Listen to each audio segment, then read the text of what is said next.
Desde el punto de vista macroscópico, a veces puede ser útil considerar que la carga eléctrica de un cuerpo es una propiedad que se distribuye de manera continua. Por eso hablamos de distribuciones continuas de carga eléctrica. En este video prestaremos atención a las distribuciones lineales. Hay tres tipos de distribuciones continuas de carga que se suelen definir: la distribución lineal, la distribución superficial y la distribución volumétrica. Según las características geométricas del cuerpo cargado y de alguna de sus propiedades, la distribución de carga que posee podrá describirse mediante una de estas distribuciones o mediante la combinación de más de una. Analizaremos ahora la distribución lineal de cargas. Consideremos un cuerpo de forma aproximada a un hilo de grosor despreciable, de manera que matemáticamente lo podemos describir mediante una curva. En el término curva incluimos rectas y segmentos de rectas. Si este cuerpo posee carga eléctrica, definimos la densidad lineal de carga media como la relación entre la carga total del cuerpo y su longitud total. La carga total la solemos simbolizar con la letra Q mayúscula, la longitud del cuerpo lo podemos simbolizar con la letra L mayúscula y la densidad lineal de carga media se simboliza con la letra griega lambda y un subíndice m para informar que se trata del valor medio.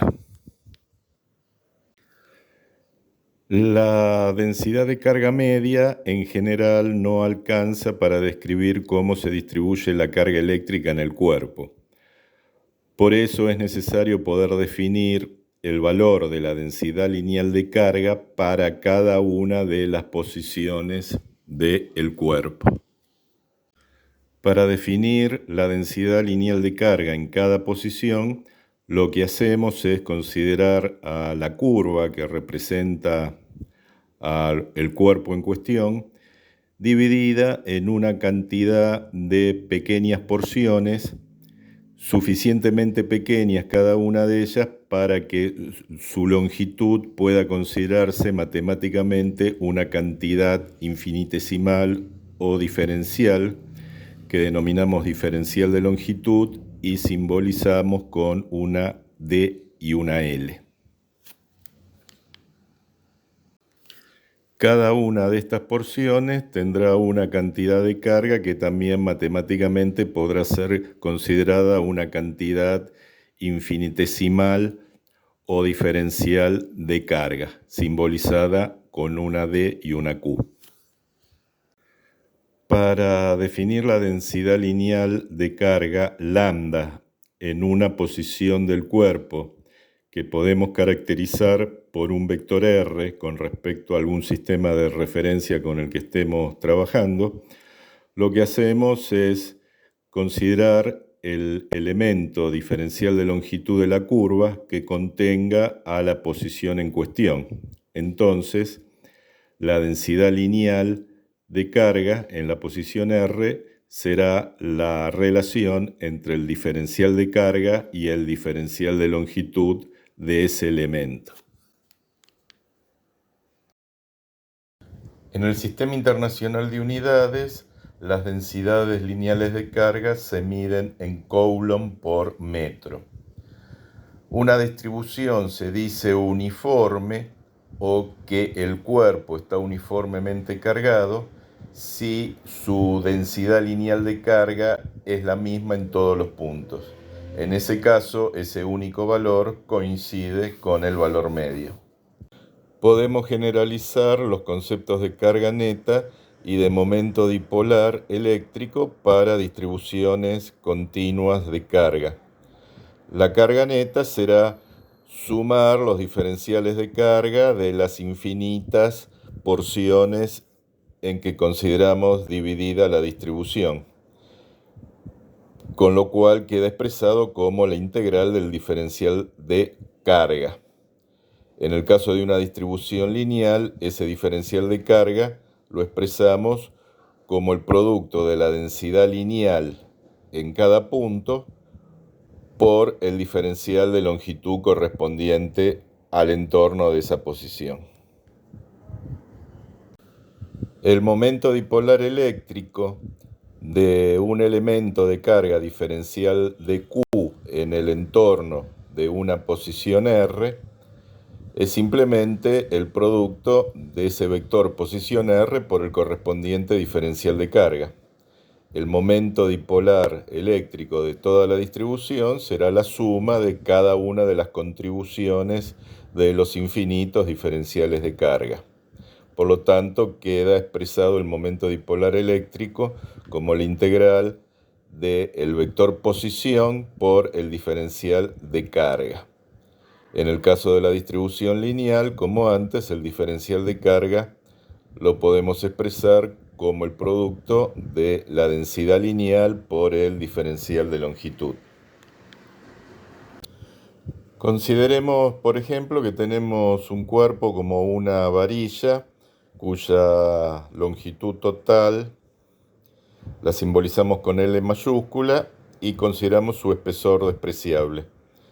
Esa varilla tendrá una cierta distribución de carga y queremos, a partir de ese dato, calcular la carga neta y el momento dipolar eléctrico con respecto a el origen de coordenadas de nuestro sistema de referencia.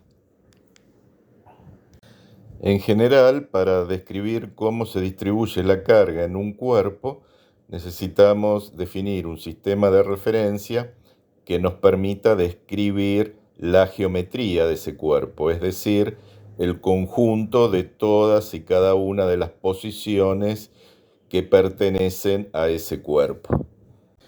Entonces, la densidad de carga se podrá expresar como alguna función de las coordenadas correspondientes a los puntos del cuerpo en cuestión. En el ejemplo de la figura, nos dicen o nos dan de dato que la densidad lineal de carga es una función lineal de la coordenada z de los puntos de la varilla, teniendo en cuenta el sistema de referencia de la figura. Entonces, la geometría de la varilla la podemos describir por el conjunto de vectores posición de la forma 00z o z versor k, donde la coordenada z varía entre 0 y la longitud total de la varilla para este sistema de referencia que estamos considerando. Entonces, una porción infinitesimal genérica de la varilla la podemos considerar como comprendida entre la coordenada z y z más un diferencial z. Por lo tanto, el diferencial de longitud de esa porción lo podemos igualar al diferencial de la coordenada z. Obsérvese que para describir la geometría de la varilla estamos utilizando un parámetro que es, en este caso, la coordenada z, y entonces el diferencial de longitud queda relacionado con el diferencial de esa coordenada.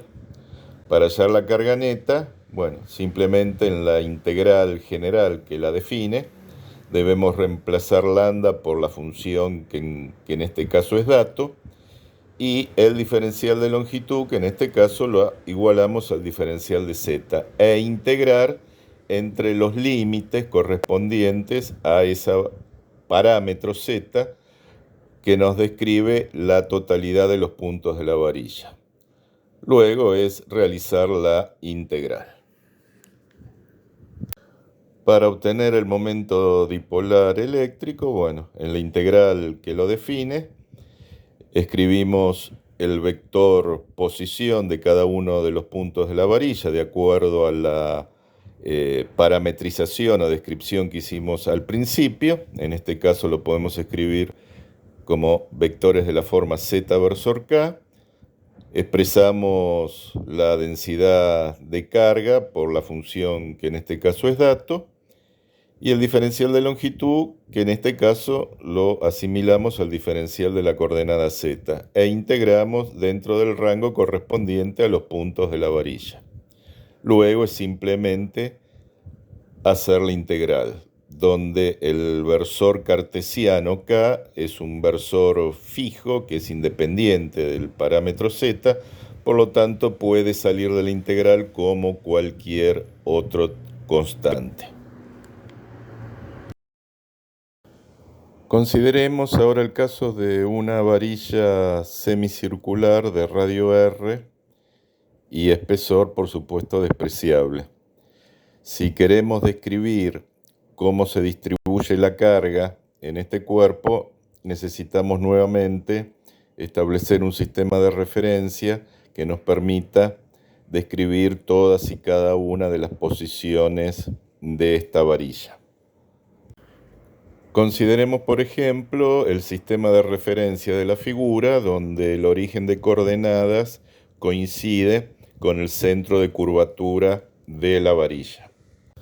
Los vectores posición de la varilla se pueden en principio describir por sus coordenadas cartesianas x e y, pero también se pueden describir por sus coordenadas polares, que son el módulo del vector y el ángulo polar, que es el ángulo definido por la dirección del vector y la dirección del semieje x positivo.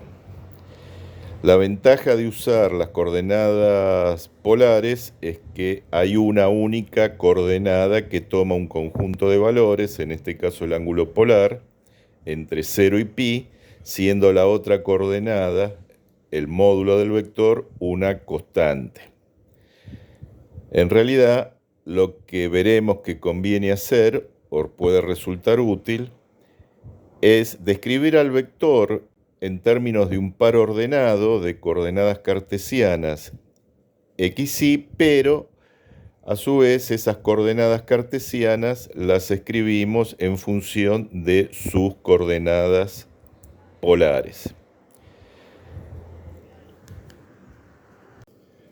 La densidad de carga a lo largo de la varilla podrá entonces definirse como una función de la coordenada polar θ. Una porción infinitesimal de la varilla la podemos considerar comprendida entre las posiciones angulares θ y θ más un diferencial de θ. Por lo tanto, la longitud diferencial de esa porción es la longitud de un arco de circunferencia, que simbolizaremos en este caso diferencial de longitud, que subtiende a un ángulo al centro diferencial de θ. Por lo tanto, por la definición de un ángulo en radianes, ese ángulo diferencial θ es la relación entre el diferencial de longitud del arco y el radio de curvatura correspondiente. Dicho de otra manera, el diferencial de longitud lo podemos escribir como el radio de curvatura por el diferencial de θ, que es el ángulo que subtiende ese arco. Obsérvese que para describir la geometría de la varilla hemos utilizado un parámetro que en este caso es la coordenada angular polar, y entonces el diferencial de longitud ha quedado relacionado con el diferencial de esa coordenada o parámetro. Para calcular la carga neta, en la integral que la define hay que reemplazar la densidad lineal de carga por la función que en este caso es dato, y al diferencial de longitud en función del radio y el diferencial de la coordenada angular. e integrar dentro del rango de valores de la coordenada angular que definen a todos y cada uno de los puntos de la varilla. Luego es resolver la integral. Para calcular el momento dipolar con respecto al origen de coordenadas, en la integral que lo define, tenemos que expresar al vector posición de los puntos de la varilla según la parametrización que hicimos al comienzo, expresar la densidad lineal de carga por la función que en este caso es dato, y el diferencial de longitud, como vimos, en función del radio, y el diferencial de la coordenada angular, que es el parámetro que usamos para describir a las posiciones de la varilla.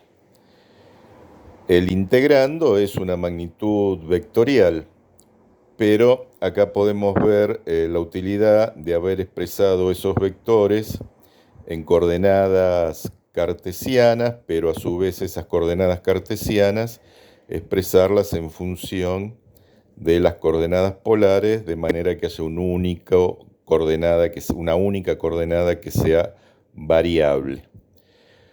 Como los vectores se suman coordenada a coordenada, bueno, se integran coordenada a coordenada. Entonces podemos dividir la integral del integrando vectorial, la podemos desdoblar en dos integrales para cada una de las coordenadas cartesianas del momento dipolar eléctrico. Y entonces resta resolver dos integrales ordinarias o simples.